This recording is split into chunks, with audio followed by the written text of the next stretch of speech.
Hello everyone, कैसे हैं आप लोग? सब बढ़िया। चलिए, तो आज का जो टॉपिक है एनसीईआरटी का वो है आपका चैप्टर नंबर 7। जैसा कि आप लोग देख रहे होंगे चैप्टर वाइज चैप्टर चल रहे हैं। हाँ, मुझे पता है कि कुछ चैप्टर्स ऐसे हैं जो पॉलिटी स्पेसिफिकली आप वो नहीं है, उससे रिलेटेड नहीं है, बट ठीक है क्योंकि एनसीईआरटी है।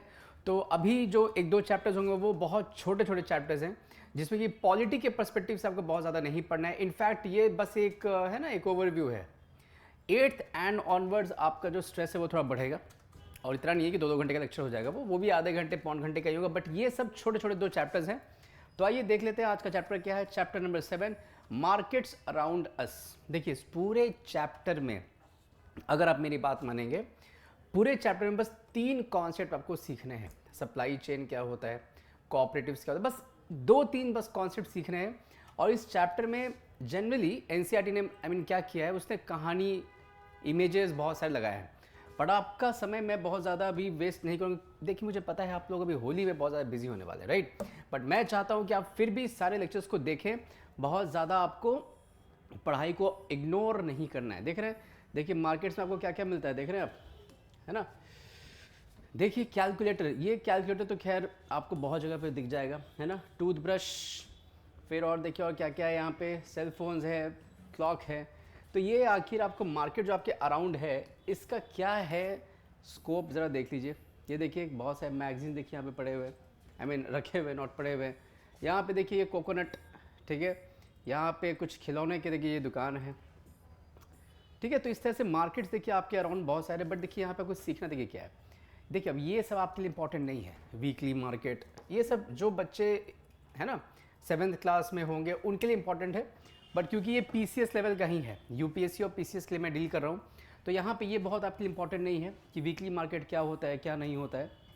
ये आप बहुत सिंपल से देखिए, आपके काम का चीज़ है थोड़ा आगे, थोड़ा और आगे, ये सब आप स्किप कर सकते हैं। कोई इंपॉर्टेंट इसमें आपके जानने लायक चीज़ नहीं। ये रहा आपके यूपीएससी और पीसीएस के लिए इंपॉर्टेंट।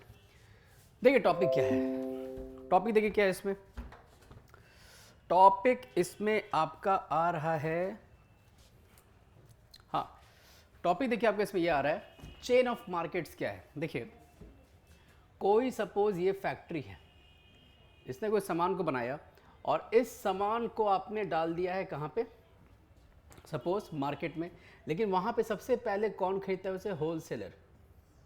और यहाँ से फिर वो बहुत लोगों के हाथ में जाएगा और फाइनली रिटेल शॉपकीपर के हाथ में चला जाएगा। वो रिटेल शॉपकीपर, रिटेल शॉपकीपर से फिर ये कहाँ जाएगा, ये जाएगा आपके कस्टमर्स के पास।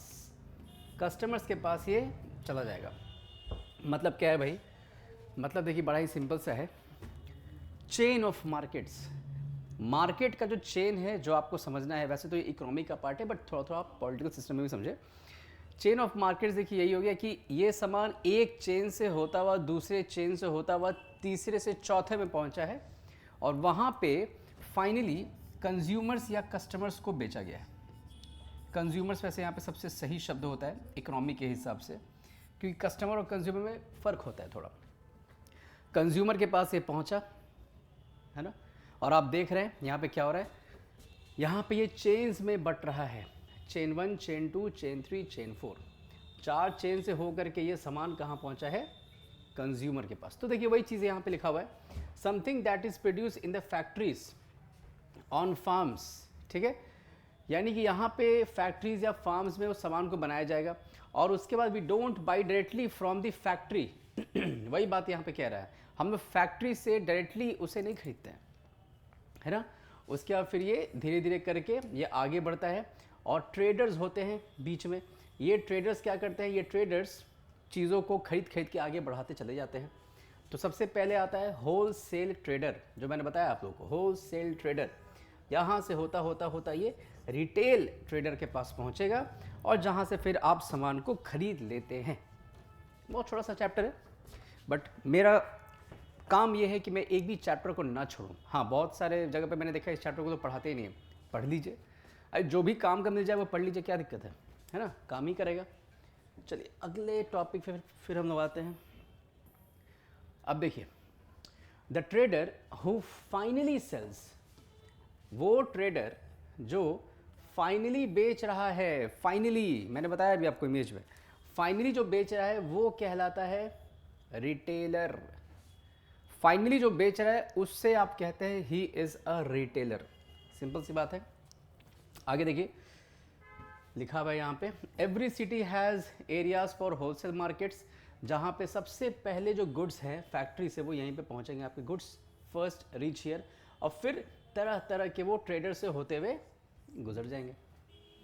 यही देखो पूरे चैप्टर में बस यही आपको समझने के लिए एक था। मतलब अगर आप ये चैप्टर पढ़ते हैं आपके काम का चीज़ तो बस यही है इसमें। बाकी कुछ कुछ और चीज़ें हैं, आइए जब शुरुआत की है तो थोड़ा देख ही लेते हैं हम लोग, कोई दिक्कत की बात नहीं है इसमें। आइए, ये सब बस ऐसे ही लिखा हुआ है, इंटरनेट से आप बुक करते हैं तो कार्ड पेमेंट करते हैं, ये सब क्या ही आप पढ़ेंगे। आपके काम की चीज़ यहाँ पे नहीं, आपके काम की चीज़ नीचे में बस एक आध पॉइंट है।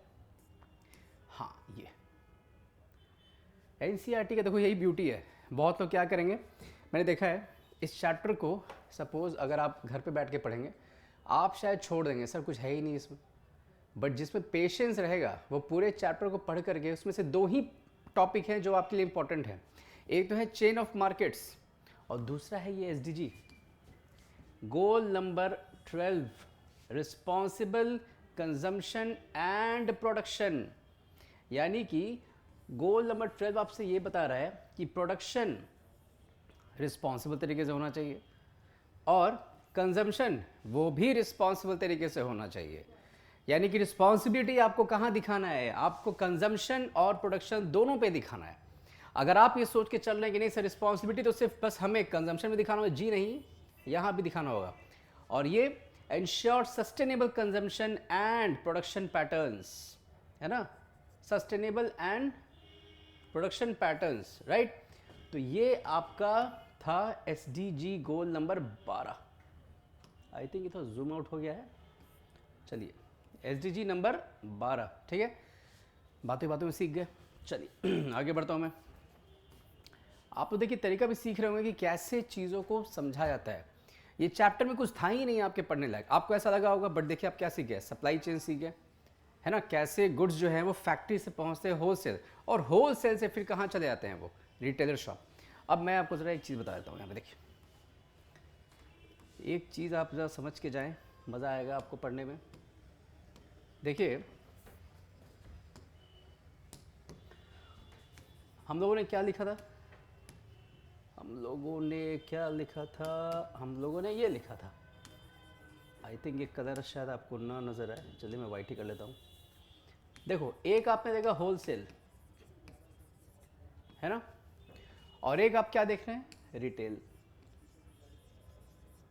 यानी कि सबसे पहले जो गुड्स है वो कहाँ पहुँच रहा है, सबसे पहले यहाँ पहुँच रहा है, होलसेलर के पास पहुँच रहा है, फिर यहाँ से यहाँ पहुँच रहा है। कंज्यूमर फाइनली कहाँ से कंज्यूम कर रहा है, consumer is consuming from where, this point और दिस पॉइंट। सर यहाँ पे तो कंज्यूम नहीं कर रहा है कंज्यूमर कंज्यूम कर रहा है इस पॉइंट पे। यानी कंज्यूमर जो है, consumer he is consuming at this point of transaction, point of transaction कहते हैं इसको। यानी होलसेल पे तो कंज्यूमर कंज्यूम नहीं कर रहा है, फाइनल कंज्यूमर वो यहाँ पे कंज्यूम नहीं कर रहा है, वो कंज्यूम कर रहा है इधर। तो यानी कि अगर हमें महंगाई निकालनी हो, suppose if you have to calculate inflation. Inflation क्या होता है, व्हाट इज इन्फ्लेशन? इन्फ्लेशन शब्द का मतलब होता है कि महंगाई कितनी हो गई है मार्केट में, महंगा कितना हुआ है सामान, ये निकालना है। महंगाई कितनी हो गई बताइए, चीज़ें कितनी महंगी हो गई। तो देखिए आपके पास दोनों ऑप्शन है, या तो आप किसी होलसेल की दुकान पे जाइए और पूछिए कि भाई सामान जो है, जो भी वस्तुएं हैं वो कितनी महंगी हुई, तो आपको यहाँ से भी जानकारी उसकी मिल सकती है। बट कस्टमर जो कंज्यूम कर रहा होगा फाइनल कंज्यूमर जो कंज्यूम कर रहे होंगे, आपको तो ये निकालना ज़्यादा ज़रूरी होना चाहिए। क्योंकि एक चीज़ बताइए, आप होलसेल की दुकान पे क्या आपका रिचार्ज होता है मोबाइल का? नहीं, क्योंकि ये सर्विस है और यहाँ पे बस गुड्स आते हैं। होलसेल में बस केवल गुड्स, वस्तुएं आती हैं। रिचार्ज जो आप करते हैं फ़ोन का, वो आप किसी होलसेल के शॉप पे नहीं जाते हैं, वो आप इधर जाते हैं। इसीलिए महंगाई निकालने का जो आपका पॉइंट ऑफ ट्रांजैक्शन है, यानी आप कहाँ पे जा कर के महंगाई निकालते हैं, तो वो है रिटेल का दुकान या रिटेल के एंड पे आप निकालते हैं, है ना। इसे हम लोग CPI कहते हैं, CPI which is called consumer price index. ये सब मैं बताऊंगा जब मैं इकोनॉमिक्स मैक्रो माइक्रो जब आपको समझाऊंगा। बहुत डिटेल में आपको माइक्रो में समझाने वाला हूँ, मैक्रो तैयार रहेगा उसके लिए। NCERT माइक्रो 11th क्लास अच्छी है, बट सब कुछ नहीं पढ़ना, बट हाँ जितना पढ़ना उतना अच्छे से मैं आपको बताऊंगा। और मैक्रो तो खैर आपको पढ़ना ही पढ़ना है, ठीक है सर, कोई दिक्कत की बात। तो देखो ये अब इसमें आप क्या पढ़ोगे वीकली मार्केट में, इसीलिए आपको ये समझना बड़ा ज़रूरी है कि पढ़ना क्या है। अब आप पढ़ लिए एक एक line to line, cover to cover, समय भी आपने बर्बाद कर लिया। फ़ायदा देखिए आपको मेंटरशिप का यही होना चाहिए। If you are studying from someone else, जिन्होंने ये फेस से सपोज उनकी जर्नी रही है, तो वहाँ से बस सीखे कि पढ़ना कैसे है। चेन ऑफ मार्केट सीखे, मॉल बताने की ज़रूरत है, आप लोग तो हर दिन जाते ही होंगे, अभी बहुत लोग मॉल में ही होंगे इस वीडियो को देखते हुए। तो ये था आपका छोटा सा चैप्टर जहाँ पे बस 2 पॉइंट आपको सीखना था, लेकिन मुझे लगा कि इसके लिए भी आपको पेशेंस, देखिए इससे पेशेंस बढ़ता है ना, जनरेट योर पेशेंस, राइट। तो चलिए फिर मिलते हैं नेक्स्ट लेक्चर में, और वो अगला जो चैप्टर होगा वो इस क्लास का लास्ट चैप्टर होगा, आई मीन 7th क्लास के NCERT पॉलिटी का लास्ट होगा। फिर हम लोग 8th पे आ जाएंगे। और छुट्टी भले सबका है, बट आपके जो वीडियोज़ हैं वो रेगुलर बेसिस पे जाते रहेंगे, है ना, NCERT के जाते रहेंगे, उसके लिए आप घबराइए मत। जो बच्चे पढ़ना चाहते हैं वो हर शाम को 7 बजे वीडियोस NCERT के लिए आराम से बैठिए, कॉपी बुक उठा करके लिखिए। चलिए, have a good day, see you and enjoy Holi, thank you.